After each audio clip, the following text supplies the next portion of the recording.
Once అవును. యూఎక్స్ఏ డిజైనింగ్లో different teams different parts అంతా complete చేసేస్తారు.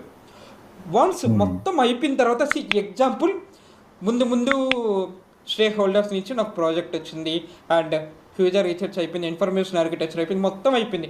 ఫైనల్గా నేను వచ్చేసి వైర్ ఫ్రేమ్స్ నుంచి బ్లూ ప్రింట్ నుంచి నేను జస్ట్ క్యాజువల్గా డిజైన్ చేయడం జరిగింది. ఐ హోప్ నా స్క్రీన్ ఓకే. కనిపిస్తుంది అనుకుంటాను మీకు. I'm correct? యాహ్! సో కనిపిస్తుంది. ఫిగ్మాలో హ్మ్. ఓపెన్ చేస్తున్నాను. Once యూఎక్స్ఏ okay. డిజైనింగ్ అయిపోయిన తర్వాత ఇక్కడ నేనేం చేశానంటే హ్మ్. మనకి ఒక డిజైన్ సిస్టమ్ అనేది ఐడియా ఉంది ఉంది కదా. ఐ మీన్ ఇప్పుడు హ్మ్. డెవలపర్స్కి మెటీరియల్ సిస్టమ్ ఇలా డిఫరెంట్గా ఉంటాయి, అవును కదా.